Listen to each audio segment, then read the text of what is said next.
இன்றைக்கு தேவ செய்தி என்னவென்றால் 116ஆம் சங்கீதத்திலே நாம் பார்க்கிற ஒரு வார்த்தை 12ஆம் வசனம். கர்த்தர் எனக்கு செய்த எல்லா உபகாரங்களுக்காகவும் அவருக்கு எண்ணத்தை செலுத்துவேன். எண்ணத்தை செலுத்துவேன். What shall I render unto the Lord? நான் என் ஆண்டவருக்கு எண்ணத்தை செலுத்துவேன். ஆமென். ஹல்லேலூயா. அவருக்குள்ளாய் ஒரு ஏக்கம், இந்த சங்கீதக்காரனுக்குள்ளாய் ஒரு ஏக்கம். கர்த்தர் எனக்கு செய்த எல்லா உபகாரங்களுக்காக நான் எண்ணத்தை செலுத்துவேன். அப்படி என்றால் நாம் ஆண்டவருக்கு செலுத்த வேண்டும் என்பதை இந்த வசனம் நமக்கு வலியுறுத்துகிறது. ஆண்டவருக்கு செலுத்த வேண்டும் என்பதை இந்த வசனம் வலியுறுத்துகிறதை பார்க்கிறோம். 2 விதங்களிலே மனிதர்கள் செலுத்துகிறதை பார்க்கிறோம். ஒரு காரியம், நம்முடைய வாழ்க்கையிலே சில வேளைகளிலே சில தண்டனைகள் வரும் பொழுது அந்த மக்கள், இந்த தண்டனை எனக்கு வருகிறதே, எனக்கு சில கஷ்டங்கள் வருகிறதே, நான் ஏதாவது தப்பு பண்ணிட்டேனா, நான் அதுக்கு பரிகாரமாக ஏதாவது செலுத்தணுமா அப்படின்னு சொல்லி அவர்கள் கேட்கிறதை பார்க்கிறோம். 1 சாமுவேலின் புஸ்தகம் 6ஆம் அதிகாரத்தை நீங்கள் எடுத்துக்கொள்வீர்கள் என்றால் இங்கு பெலிஸ்தியர்கள் கேட்கிறார்கள். 1 சாமுவேலின் புஸ்தகம் 6ஆம் அதிகாரத்திலே பார்க்கும் பொழுது அவர்கள் கேட்கிற ஒரு வார்த்தை, நாங்கள் இந்த பெலிஸ்தர்கள் உடன்படிக்கை பெட்டியை பிடிச்சிட்டு போயிட்டாங்க. அவங்க பிடிச்சிட்டு போகும்பொழுது அங்கே போன இடத்துல என்ன நடந்தது? பயங்கரமான மூலவியாதி. வியாதியினால் தேவன் அவர்களை அங்கு வாதிக்கிறதை பார்க்கிறோம். அப்பொழுது அவர்கள் ஒரு காரியத்தை கேட்கிறார்கள், நாங்கள் இதற்கு பிரதிபலனாக நாங்கள் எண்ணத்தை செலுத்த வேண்டும் என்று கேட்கிறார்கள். வாசிங்க. அதற்கு அவர்கள், இஸ்ரவேலின் தேவனுடைய பெட்டியை நீங்கள் அனுப்பினால் அதை வெறுமையை அனுப்பாமல் குற்ற நிவாரண காணிக்கை எவ்விதத்திலும் அவருக்கு செலுத்த வேண்டும். நாங்கள் செய்த குற்றத்திற்கு பிரதிபலனாக நாங்கள் எண்ணத்தை செலுத்த வேண்டும் என்று கேட்கிறார்கள். அப்போ நாம் சில குற்றங்கள் புரியும் பொழுது அந்த குற்றங்களுக்கு பதிலாக எண்ணத்தை செலுத்தணும் அப்படின்னு அவர்கள் கேட்கிறதை பார்க்கிறோம். அப்போ சில வேளை தவறுகள் செய்யும் பொழுது அதற்கு பரிகாரமாக நாம் என்ன செய்யணும்? தேவனுடைய சமூகத்தில் செலுத்தணும் அப்படிங்கிறதை அவர்கள் அன்றைக்கு கேட்கிறாங்க. அப்போ அவங்க சொல்றாங்க, நீங்க இதெல்லாம் செய்யுங்க அப்படின்னு சொல்றாங்க. 2வது எண்ணத்தை செலுத்தணும் அப்படின்னா உபகாரங்களுக்காக, கர்த்தர் செய்த உபகாரங்களுக்காக நம்ம சில தவறுகளை புரியும் பொழுது அதற்கு பிரதிபலனாக அந்த பாவ நிவாரணமாக செலுத்த வேண்டியது இருக்கிறது. 2வது காரியம், ஆண்டவர் செய்த நன்மைகள், உபகாரங்கள், பெனிஃபிட்ஸ் அப்படின்னு போட்டிருக்குது ஆங்கிலத்தில். கர்த்தரிடத்திலிருந்து எத்தனையோ நன்மைகளை நாம் பெற்றுக்கொள்கிறோம். அப்போ அந்த உபகாரங்களுக்கும் நாம் என்ன செய்ய வேண்டும்? எண்ணத்தை செலுத்த வேண்டும். அப்போ ஆண்டவர் செய்த உபகாரங்களை நாம் நினைத்து பார்க்கணும், பெனிஃபிட்ஸை. இன்னைக்கு நிறைய நேரங்களில் நாம் அதை நினைக்கிறதில்ல, மறந்துடுறோம். அதுதான் ரொம்ப முக்கியம். நம்முடைய வாழ்க்கையில மறவாமல் அவர் செய்த உபகாரங்களை நினைத்து நாம் அவருக்கு செலுத்த வேண்டும். இந்த சங்கீதத்தில் 3 காரியங்களை செலுத்த வேண்டும் என்பதை நான் உங்களுக்கு வலியுறுத்த விரும்புகிறேன். சுருக்கமாக இந்த வார்த்தைகளை நான் முடிக்கிறேன். 3 காரியங்களை நாம் செலுத்த வேண்டும். என்ன செலுத்த வேண்டும்? 116ஆம் சங்கீதத்திலே முதலாவதாக நாம் செலுத்த வேண்டியது என்ன அப்படின்னு பார்க்கும் பொழுது 13ஆம் வசனம், ரட்சிப்பின் பாத்திரத்தை எடுத்துக்கொண்டு கர்த்தரை தொழுது கொள்வேன். ரட்சிப்பென்னும் பாத்திரத்தை எடுத்துக்கொண்டு. அப்படி என்றால் என்ன அர்த்தம்? இந்த உலகத்திலே மற்றவர்களுக்கும் நமக்கும் ஒரு வித்தியாசம் இருக்கிறது. மற்ற மக்களுக்கும் நமக்கும் ஒரு வித்தியாசம் இருக்கிறது. என்ன வித்தியாசம்? நம்ம எல்லாரும் சொல்லுவோம், நம்ம எல்லாரும் ரட்சிக்கப்பட்டவர்கள். ஆமென். ரட்சிக்கப்பட்டவங்க ஒரு அல்லேலூயா சொல்லுவோமா? கர்த்தர் நம்மை ரட்சித்தார். எதிலிருந்து? இந்த உலக பாவ வழக்கத்திலிருந்து, பாவ பிடியிலிருந்து நம்ம எல்லாரையும் கர்த்தர் ரட்சித்தார். எல்லாருக்கும் தெரிந்த ஒரு பாடல் இருக்கிறது, சந்தோஷம் பொங்குதே சந்தோஷம் பொங்குதே, சந்தோஷம் என்னில் பொங்குதே. இயேசு என்னை ரட்சித்தார், முற்றும் என்னை மாற்றினார். இந்த ரட்சிப்பை பெறாமல் இன்றைக்கும் கோடான கோடி மக்கள் இந்த ரட்சிப்பை தேடிக்கொண்டு இருக்கிறார்கள், பாவ மன்னிப்பை தேடிக்கொண்டு இருக்கிறார்கள். அதற்கு அந்த மலைக்கு போனா நல்லா இருக்கும், அந்த நதிக்கு போனா நல்லா இருக்கும், அந்த நாட்டில் போனா நல்லா இருக்கும். நாடுகள் கடந்து போய் பார்க்கிறாங்க, மாநிலங்கள் கடந்து போய் பார்க்கிறாங்க. ஆனால் இந்த ரட்சிப்பை காணவில்லை. ஆனால் நம்மை தேடி இந்த இரட்சகர் வந்தார், இந்த பூமியை தேடி இரட்சகர் வந்தார். இயேசு உலக இரட்சகராக இந்த பூமிக்கு வந்து நமக்கு ரட்சிப்பை கொடுத்திருக்கிறார். எப்படி ரட்சிப்பை? அவரை விசுவாசிக்கிறவன் எவனோ அவன் ரட்சிக்கப்படுகிறான். கர்த்தருடைய நாமத்தை சொல்லுகிற எவனும் ரட்சிக்கப்படுகிறான். ஆண்டவரை நாம் விசுவாசித்தோம், ஆண்டவரே தேவகுமாரன் என்பதை நான் விசுவாசிக்கிறேன், அவருடைய நாமத்தை வாயினால் அறிக்கை செய்து இன்றைக்கு நாம் ரட்சிப்பை பெற்றிருக்கிறோம், நம்முடைய பாவங்களை அறிக்கை செய்து. அப்போ ஆண்டவர் செய்த பெனிஃபிட்ஸ்ல பாருங்க, அந்த வசனங்களை நீங்கள் 103ஆம் சங்கீதத்திலே நீங்கள் வாசிக்கும் பொழுது 3ஆம் வசனம் அவர் செய்த உபகாரங்கள், 2ஆம் வசனம் வீதமாய் சொல்லுகிறது, என் ஆத்துமாவே கர்த்தரை ஸ்தோத்திரி, கர்த்தரை ஸ்தோத்திரி, அவர் செய்த சகல உபகாரங்களையும் மறவாதே. Forget not all his benefits. அவர் செய்த எல்லா உபகாரங்களையும் மறவாதே. அவர் என்ன உபகாரம் செய்தார்?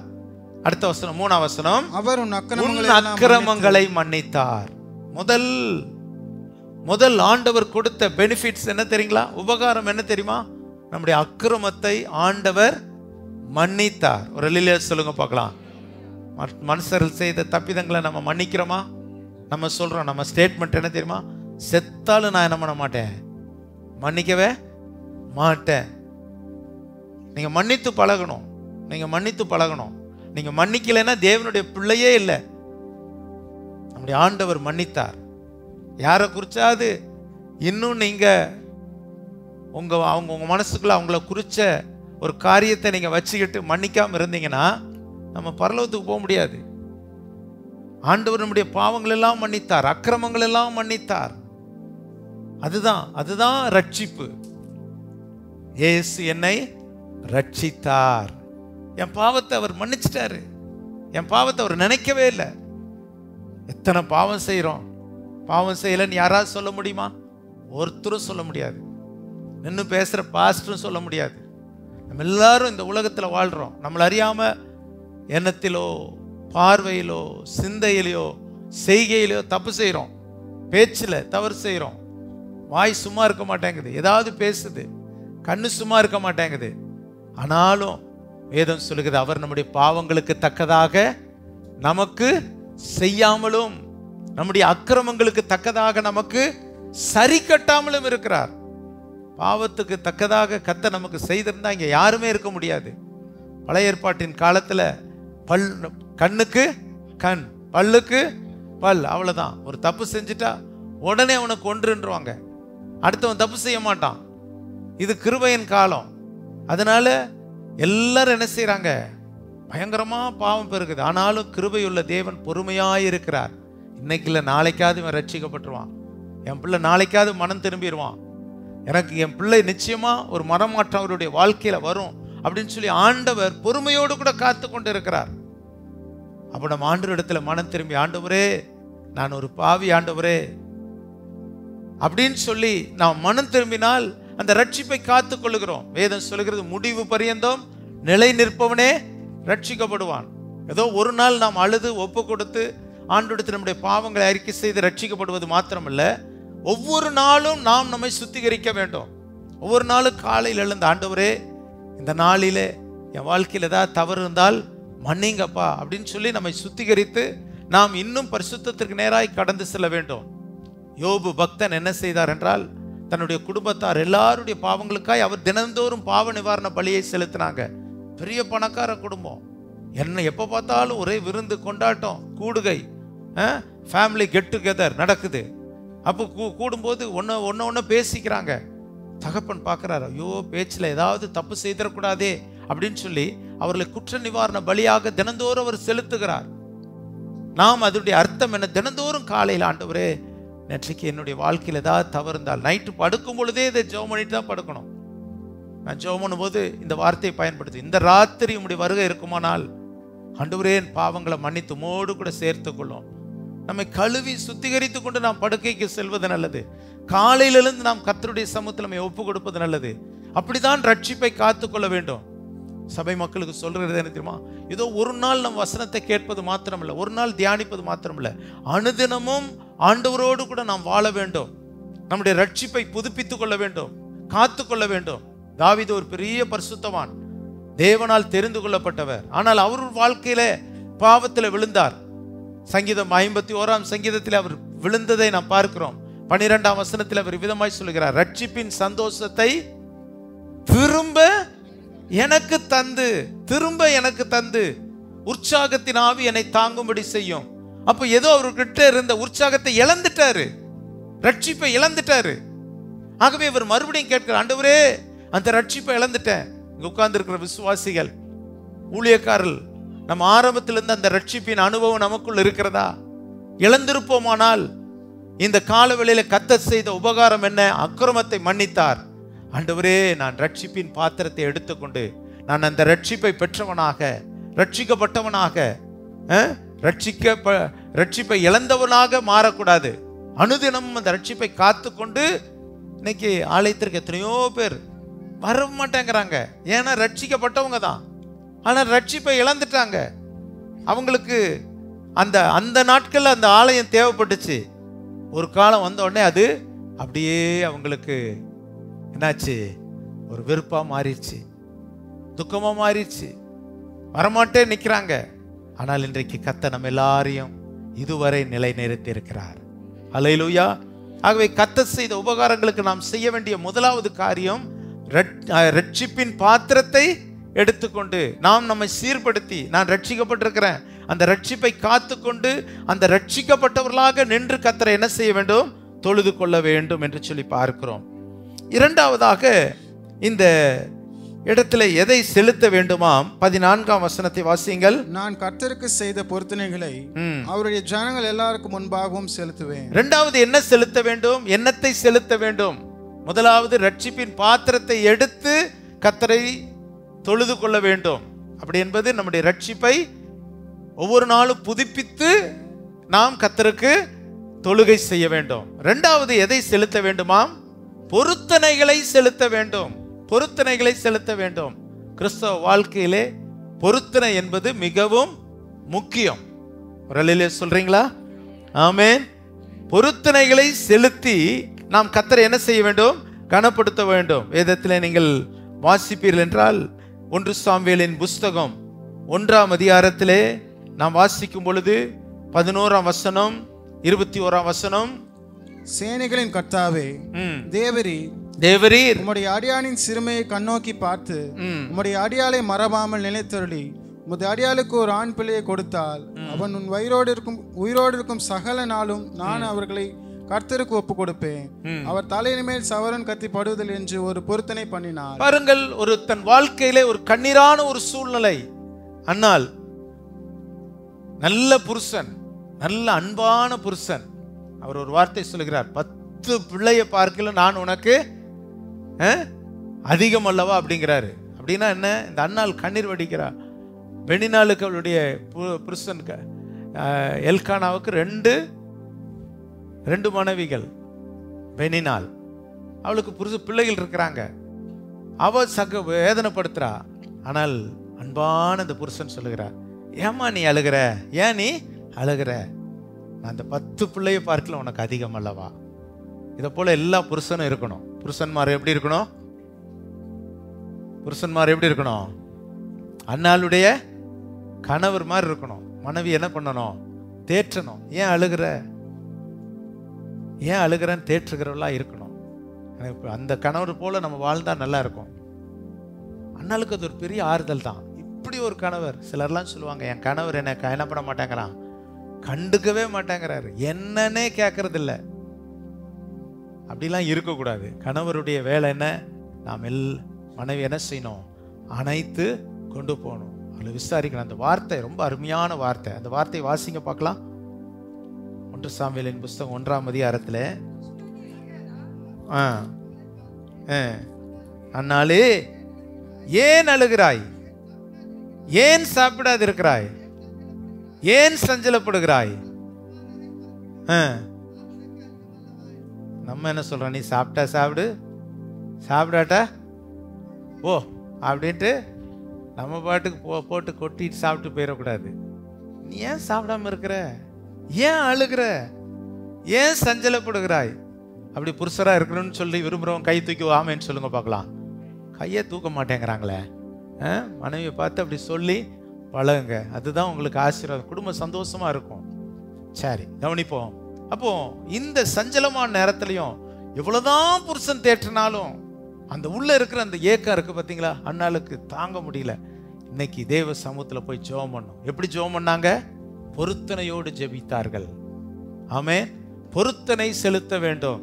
கர்த்தர் செய்த உபகாரங்களுக்கு பொருத்தனை செலுத்த வேண்டும். என்ன பொருத்தனை தெரியுமா? ஆண்டவரே, நீர் எனக்கு ஒரு பிள்ளைய கொடுத்துட்டீர்னா, ஒரு ஆண் பிள்ளைய கொடுத்துட்டீர்னா அதை நான் உமக்கே கொடுத்துட்றேன். 21ஆம் வசனத்தை வாசிங்க. எல்கானா என்பவள் கர்த்தருக்கு வருஷாந்தரம் செலுத்தும் பலியையும் தன் பொருத்தனையும் செலுத்தும்படியாக தன் வீட்டார் அனைவரோடும் கூட போனாள். அன்னாள் கூட போகவில்லை. அன்னாள் கூட போகவில்லை. அவள் பிள்ளை பால் மறந்த பின்பு அவன் கர்த்தரின் சன்னதியில் காணப்படவும் அங்கே எப்பொழுதும் இருக்கவும் நான் அவனை கொண்டு போய் விடுவேன் என்று தன் புருஷனிடத்தில் சொன்னான். பாருங்க, அப்போ பண்ண பொருத்தனையின்படி பிள்ளைய அந்த பால் மறக்கிறத நீ வச்சுட்டு அதன் பிறகு பார்த்தா கொண்டு போய் ஆண்டுடைய சமூகத்தில் விட்டு விட்டாள். அல்லேலூயா. பொருத்தனை. ஆதியாகமம் புஸ்தகம் 28ஆம் அதிகாரத்திலே 22ஆம் வசனத்தில் ஒருவர் பொருத்தனை பண்ணுகிறார். பாருங்க, ஆதியாகமம் 28:22 வாசிங்க. தூணாக நிறுத்தின இந்த கல் தேவனுக்கு வீடாகும், தேவனுக்கு வீடாகும். தேவரீர் எனக்கு தரும், தேவரீர் எனக்கு தரும் எல்லாவற்றிலும் உமக்கு தசம பாகம் செலுத்துவேன் என்று சொல்லி பொருத்தனை பண்ணி கொண்டான். இங்கு இது யாரு? யாக்கோபு. ஒண்ணும் இல்லாம வெறும் கோலும் தடியுமாக ஒரு பெரிய வீட்டு பிள்ளை, ஆபிரகாமின் பேரன், ஈசாக்கின் மகன். இப்பொழுது அவன் சொத்தும் காப்பாற்ற முடியல, ஒன்னும் காப்பாற்ற முடியல. ஒரு கோலும் தடியும் எடுத்துட்டு போறாரு. ஒண்ணுமே இல்லை. 28ஆம் அதிகாரம் ரொம்ப ஒரு கடினமான ஒரு அதிகாரம். வாழ்க்கை கடந்து போன பாதை, காடுகள் வழியாய் ஓடுகிறான். ஒரு இடத்துல வந்த உடனே சூரியனும் அஸ்தமித்திருச்சு. இனி ஒண்ணுமே வழி இல்லை. அப்படியே ஒரு கல்லை தலைக்கு வச்சுட்டு படுத்துட்டு அப்படியே தூங்குறாரு. ஓடி வந்த டயர்ட்ல அப்படியே தூங்குறாரு. நீங்க தூங்கினாலும் இஸ்ரவேலை காக்கிறவர் உறங்குவதும் இல்லை, தூங்குவதும் இல்லை. அல்லேலூயா. சில வேளை நீங்க பலவீனத்துல நீங்க டக்குன்னு படுத்துடலாம். ஆனா நம்மை காக்கிற தேவன், நம்மை உறங்காமல் தூங்காமல் காக்கிற தேவன், அவர் என்ன செய்தார் பாத்தீங்க? எப்பா, நீ இவ்வளோ பெரிய வீட்டு பிள்ளை, ஒன்னும் இல்லாம வந்திருக்கிற, காலெல்லாம் வலிக்குது, உனக்கு ஒரு தரிசனத்தை காட்டுகிறேன் என்று சொல்லி ஒரு ஏணி வானத்திலிருந்து தேவதூதர்கள் இறங்குகிறார்கள், ஏறுகிறார்கள். அதற்கு மேல கர்த்தர் நின்று பேசுகிறார். நான் உன்னோடு கூட இருக்கிறேன், நீ போகிற இடமெல்லாம் உன்னை காப்பேன், உன்னை நான் கைவிட மாட்டேன், உன்னை நான் சமாதானமாய் திரும்பி வர பண்ணுவேன், நான் திரும்பி வரும் அளவு உன்னை கைவிட மாட்டேன் என்று சொல்லி ஆண்டவர் வாக்கு கொடுற, சொன்னதை செய்யும் அளவு நான் உன்னை விலக மாட்டேன்னு சொல்லி அவன் எழுந்து பார்க்கிறான். அப்பா, இந்த இடத்துல கர்த்தர் இருக்கிறார். அந்த கல்லையே தூணாக வச்சு நான் திரும்பி வரும்போது இதை தேவனுடைய வீடாக நான் என்ன செய்வேன்? மாற்றுவேன் அப்படின்னு சொல்லிட்டு, ஆண்டவர் எனக்கு தருகிற எல்லாவற்றிலும் நான் என்ன செய்வேன்? தசமபாக செலுத்துவேன். ஒரு பொருத்தனை செய்து கொண்டான். கொஞ்ச வருடங்களில, ஒரு 20 வருஷத்துல அந்த வசனம் சொல்லுகிறது, அவனுடைய ஆஸ்தியை இந்த பூமி தாங்கக்கூடாத அளவுக்கு பெரிய திரளான மந்தையும் ஒட்டகங்களும் வேலைக்காரரும் வேலைக்காரிகளையும் உடையவனாய் மாறிவிட்டான். அல்லேலூயா. இன்றைக்கு அப்படித்தானே? நீங்க கர்த்தருக்கு நல்ல பொருத்தனை செய்து உங்க வாழ்க்கையில, கர்த்தர் எனக்கு தருகிற எல்லாவற்றிலும் நான் உண்மையாய் தசம பாகத்தை நான் செலுத்துவேன். செலுத்தி பாருங்க, கர்த்தர் உங்களை உயர்த்துகிறாரா இல்லையான்னு பாருங்க. கொஞ்ச நாளைக்குள்ளாய் அவன் தசம பாகம் செலுத்தினான், கர்த்தருக்கு செலுத்தினான். கர்த்தர் அதை கனம் பண்ணினார், அவனை உயர்த்தினார், பொருத்தனை பண்ணினார்கள். வேதத்திலே நிறைய பேர், நீதி நியாயாதிபதிகளின் புஸ்தகத்திலே எப்தா என்பவன் பொருத்தனை பண்ணினான். ஒரு கடினமான பொருத்தனை. யுத்தத்திற்கு போகிறப்பா, நீர் எனக்கு ஜெயத்தை கொடுத்துட்டீர்னா என் வீட்டை நோக்கி வரும் பொழுது என் வீட்டுக்கு முன்னால எது இருக்குதோ அதை உமக்கு செலுத்திடுவேன். அவர் போறாரு, யுத்தத்துல கர்த்தர் வெற்றியை கொடுத்துறாரு. வீட்டை நோக்கி வரும்போது வீட்டுக்கு முன்னால யார் நின்னா? ஒரே மகா. ஐயோ என் மகளே, நீ நிப்பன்னு நான் நினைக்கலையே, ஏதாவது ஆடு நிற்கும் குதிரை நிற்கும் நினைச்சனே, ஆனால் தன் பொருத்தனையை செய்தான் என்று பார்க்கிறோம். வேதத்திலே கர்த்தர் செய்த நன்மைகளுக்கு ரட்சிப்பின் பாத்திரத்தை எடுத்து கர்த்தரை தொழுது கொள்ள வேண்டும். இரண்டாவது என்ன செய்ய வேண்டும்? பொருத்தனைகளை செலுத்த வேண்டும். என்னத்தை செலுத்துவேன்? பொருத்தனை செலுத்துங்க. இன்னைக்கு சில காரியங்கள் உங்களுடைய வாழ்க்கையில நடக்கணுமா? ஆண்டவர்கிட்ட பொருத்தனை பண்ணி பாருங்க. ஆண்டவரே, இந்த பொருத்தனை நான் இதை செய்யறேன்ப்பா, இதை நீர் செய்யுங்கப்பா, நான் பொருத்தனை செலுத்துறேன். கர்த்தர் நிச்சயமாய் அற்புதம் செய்வார். ஹல்லேலூயா. வேதம் என்ன சொல்லுகிறது? உபாகமம் 23ஆம் அதிகாரம் 21ஆம் வசனத்திலிருந்து வாசிங்க. உபாகமம் 23:21 நீ ஒரு தேவனாகிய கர்த்தருக்கு பொருத்தனை பண்ணியிருந்தால் அதை செலுத்த தாமதம் செய்யாதே. உன் தேவனாகிய கர்த்தர் அதை நிச்சயமாய் உன் கையில் கேட்பார். அது உனக்கு பாவமாகும். நீ பொருத்தனை பண்ணியிருந்தால் உன்மேல் பாவம் இல்லை. பண்ணாதிருந்தால் உன்மேல் பாவம் இல்லை. பொருத்தனை பண்ணாதிருந்தால் பாவம் இல்லை. பண்ணினால் செலுத்த வேண்டும். உன் வாயினால் சொன்னதை நிறைவேற்ற வேண்டும். உன் தேவனாகிய கர்த்தருக்கு உன் வாயினால் நீ பொருத்தனை பண்ணி சொன்ன உற்சாக பலியை செலுத்தி தீர்ப்பாயாக. உற்சாகமாய் சொன்னதை செலுத்தி தீர்ப்பாயாக. வேதம் அப்படி சொல்லுகிறது. வேதம் அப்படி நமக்கு கற்றுக் கொடுக்கிறது. எங்கு செலுத்த வேண்டும்? உபாகமம் 12ஆம் அதிகாரம் 26ஆம் வசனத்தை வாசிங்கள். உபாகமம் 12:26. உனக்குரிய பரிசுத்த ஸ்தலத்தையும் வஸ்துக்களையும் உன் பொருத்தனைகளையும் கர்த்தருக்கு தெரிந்து கொள்ளும் ஸ்தானத்திற்கு நீ கொண்டு வந்து. பாருங்க, எங்க கொண்டு வரணும்? கர்த்தர் தெரிந்து கொள்ளும் ஸ்தானத்திற்கு, கர்த்தர் நமக்கு கொடுத்த ஆலயத்திற்கு கொண்டு வந்து நாம் என்ன செய்யணும்? செலுத்த வேண்டும் என்று கர்த்தர் கட்டளை கொடுக்கிறார். அப்ப பொருத்தனை செலுத்தணும். ஆலயத்துல நிறைய பேர் பொருத்தனை இந்த நாள்ல நீங்க செலுத்த போறீங்க. நீங்க ஆண்டவரை நோக்கி ஜெபிக்க போகிறீங்க. கர்த்தர் உங்களுடைய பொருத்தனைகளை நிறைவேற்றுவார்.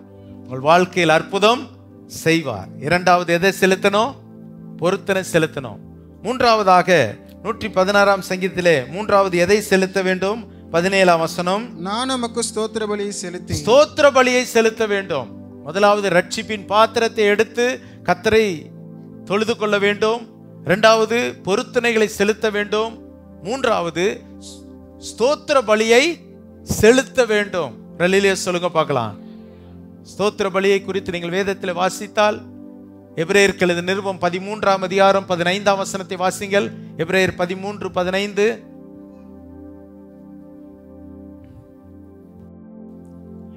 ஆகையால் அவருடைய நாமத்தை துதிக்கும் உதடுகளின் கனியாகிய ஸ்தோத்திர பலி. ஸ்தோத்திர பலி என்பது என்னது? ஆண்டவருடைய நாமத்தை துதிக்கும் உதடுகளின் கனி. உதடுகளின் கனி என்ன? ஸ்தோத்திர பலி. எல்லாரும் ஒரு ஸ்தோத்திரம் சொல்லுவோமா?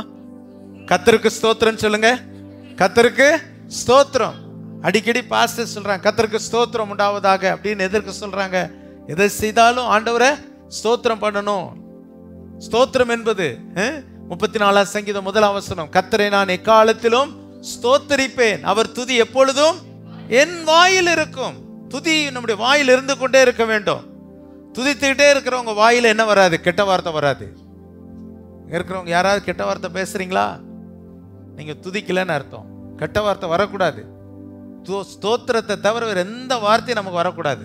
ஒரு இல்லையா சொல்லுவோமா? திடீர்னு ஒருத்தர் வண்டியே மேலே இடிச்சிட்டாலும் கூட நம்ம என்ன பண்ணோம்? ஸ்தோத்திர ஆண்டவரே அப்படின்னு சொன்னீங்கன்னா நீங்க நல்ல உயர்ந்த விசுவாசி. அவரை போட்டு 4 கெட்ட வார்த்தை பேசிட்டீங்கன்னா நீங்க இன்னும் மனம் திரும்பல, இன்னும் கொஞ்சம் மனம் திரும்ப வேண்டியது இருக்குது. ஸ்தோத்திரம்ப்பா, நன்றி அப்பா, இடிச்சதுக்கு நன்றி. அது நல்ல ஒரு உயர்ந்த விசுவாசியினுடைய அனுபவம். அதுலயும் கர்த்தர் நன்மை வச்சிருப்பாரு. ரோமர் 8:28. ரோமர் அன்றியும் அவருடைய தீர்மானத்தின்படி அழைக்கப்பட்டவர்களாய் தேவனிடத்தில் அன்பு கூறுகிறவர்களுக்கு சகலமும் நன்மை. கீழே விழுந்துட்டாலும் நன்மை தான் நினைச்சுக்கணும். ஏதோ ஒரு நன்மையை வைத்திருக்கிறார். அல்லேலூயா. ஆகவே ஸ்தோத்திர பலியை செலுத்த வேண்டும். ஒரே ஒரு வசனத்தை வாசித்து முடிப்போம். சங்கீதங்களின் புஸ்தகம் 50ஆம் சங்கீதம் 50ஆம் சங்கீதம் 14ஆம் வசனம். நீ தேவனுக்கு ஸ்தோத்திர பலியிட்டு, நீ தேவனுக்கு ஸ்தோத்திர பலியிட்டு, உன்னதமானவருக்கு உன் பொருத்தனைகளை செலுத்தி. பாருங்க, ரெண்டும் வந்துருச்சு. எது செலுத்தணுமாம்? பொருத்தனைகளை செலுத்து, ஸ்தோத்திர பலியை செலுத்து. நீ தேவனுக்கு ஸ்தோத்திர பலியை செலுத்து, உன்னதமானவருக்கு பொருத்தனைகளை செலுத்தினால், ஆபத்து காலத்தில் என்னை நோக்கி கூப்பிடு, நான் உன்னை விடுவிப்பேன், நீ என்னை மகிமைப்படுத்துவாய். ஆபத்து காலத்துல என்ன பண்ணணும்? ஆண்டவருக்கு ஸ்தோத்திரம் செலுத்தணும். ஆபத்து வருதா? ஸ்தோத்திரம் செலுத்தி பாருங்க, ஆண்டவர் உங்களுக்கு விடுவிப்பார். கடைசி வசனம், அந்த சங்கீதத்தின் கடைசி வசனம், ஸ்தோத்திர பலி இடுகிறவன் என்னை மகிமைப்படுத்துகிறான். அப்போ கர்த்தருக்கு நாம் என்ன செலுத்தணும்? ஸ்தோத்திர பலி செலுத்தணும். முதலாவது ரட்சிப்பின் பாத்திரத்தை கையில் எடுத்துக்கொண்டு, அப்படின்னா என்னன்னா, நம்முடைய ரட்சிப்பை புதுப்பித்து, ஆண்டவரே நான் உம்மை விட்டு விலகிட்டப்பா, உமக்குள்ள நான் எப்பவும் இருப்பேன். ரட்சிக்கப்பட்டவர்களாக, ரட்சிப்பை காத்து கொண்டவர்களாக நாம் கர்த்தரை ஸ்தோத்திரம் தொழுது கொள்ள வேண்டும். பொருத்தனைகளை செலுத்த வேண்டும். மூன்றாவதாக ஸ்தோத்திர பலியை செலுத்த வேண்டும். எல்லாரும் எழுந்து நிற்போமா? எல்லாரும் ஒரு நிமிடம் ஆண்டவருக்கு ஹல்லேலூயா. தேவன் செய்த நன்மைகளை, கர்த்தர் செய்த நன்மைகளை நினைத்து, ரட்சிப்பின் பாத்திரத்தை கையில் எடுத்துக்கொண்டு, கர்த்தாவே நான் என்னை தொழுது கொள்வேன். இந்த பூமியில் எத்தனையோ பேர் படிச்சிருக்காங்க, அறிவு இருக்கிறது, உலக பிரகாரமான படிப்பு இருக்கிறது. ஆனால் உண்மை தெய்வத்தை அறியாமல், இந்த ஒளியை அறியாமல் மனக்கண்கள் குருடாக்கப்பட்டிருக்கிறதே. கர்த்தர் நமக்கு இந்த ரட்சிப்பை தந்திருக்கிறாரே. இயேசு என்னும் ரட்சகரை அறிந்திருக்கிறோமே. ரட்சிப்பை இழந்திருக்கிறீர்களா? இந்த காலவெளியில் ஒப்பு கொடுப்போம். தேவ சமூகத்திலே ரட்சிப்பின் பாத்திரத்தை எடுத்து தொழுது கொள்வேன். ரட்சிக்கப்பட்டவர்களாய் ஆண்டவரை தொழுது கொள்வோமா? அப்பா, என் கண்களை திறந்தீரே, என்னை ரட்சித்தீரே, உமக்கு ஸ்தோத்திரம். ஹல்லேலூயா, உமக்கு ஸ்தோத்திரம் என்று சொல்லுங்க. எனக்கு இந்த ரட்சிப்பின் அனுபவத்தை கொடுத்தீரே, இந்த மீட்பின் அனுபவத்தை கொடுத்தீரே. இன்னும் எத்தனையோ மக்கள் இருளிலே வாழ்ந்து கொண்டிருக்கிறார்களே, தாங்கள் செய்கிறது என்னதென்று அறியாமல் செய்து கொண்டிருக்கிறார்களே. எங்களுடைய கண்களை திறந்தீரே, உமக்கு ஸ்தோத்திரம் என்று சொல்லுங்க. ஹல்லேலூயா. பொருத்தனைகளை செலுத்துங்க. கர்த்தர் செய்த உபகாரங்களுக்கு பொருத்தனைகளை செலுத்துங்க. கர்த்தர் செய்த உபகாரங்களுக்கு ஸ்தோத்திரங்களை செலுத்துங்க. அப்பா, உமக்கு நன்றி என்று சொல்லுங்க. இத்தனை நன்மைகளை செய்தீரே, உமக்கு ஸ்தோத்திரம் ஆண்டவரே. ஸ்தோத்திரம், ஸ்தோத்திரம், ஸ்தோத்திரம்.